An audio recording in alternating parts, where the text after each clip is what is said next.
Hi guys! Welcome to Simply Basics.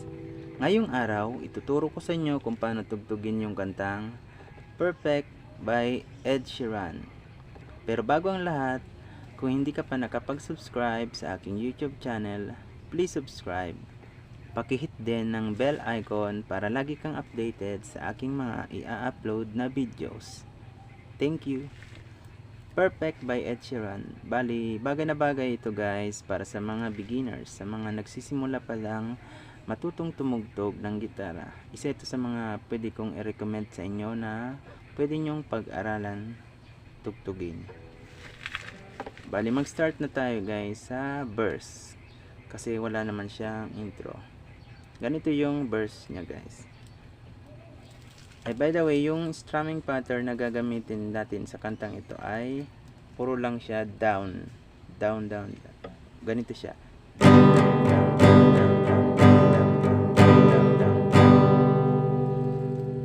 down, down, down, down, down, down, down, down, down. Yun guys, puro lang siya down. So, mag-start na tayo sa verse. I found the love.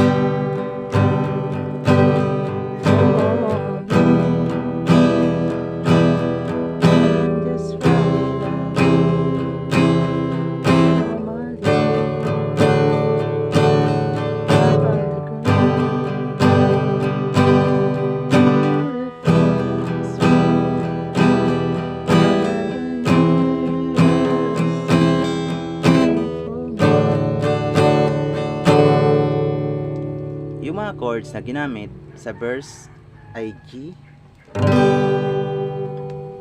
E minor, C, at D.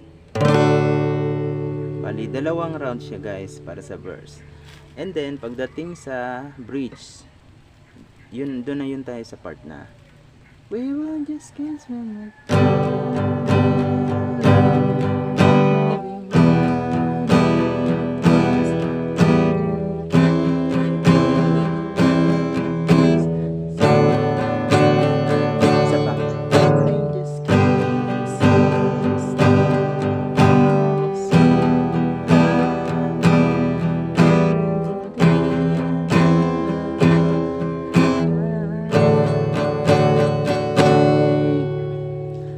chords na ginamit sa bridge ay same lang din ang chords na ginamit sa verse. Yun yung G, E minor, C, and then D. Same lang siya sa verse. And then dalawang round din siya para sa bridge.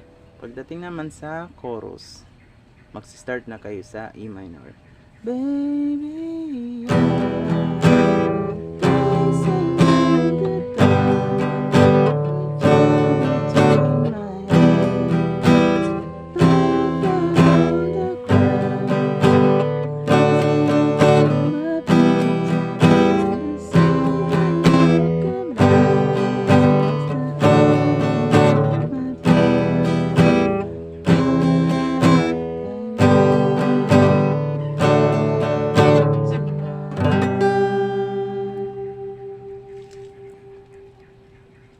yung mga chords na ginamit para sa chorus ay E minor, C, G, and then D. Bali, apat siya guys na beses niyang ulitin. Apat na beses. E minor, C, D, G, and then D. Yun lang guys. Apat na chords lang yung ginamit sa song na ito. G, E minor, C, at D. Yung pangalan chords na yun. And then yung strumming pattern nga. Ulit-ulitin nyo lang guys yung hanggang sa verse 2, sa bridge, and then chorus, and then instrumental, hanggang sa tapos ng kanta. Yun lang guys. Kung nagustuhan nyo guys ang video tutorial na ito, please don't forget to subscribe and paki-like and share ng aking mga videos. Thank you guys and God bless.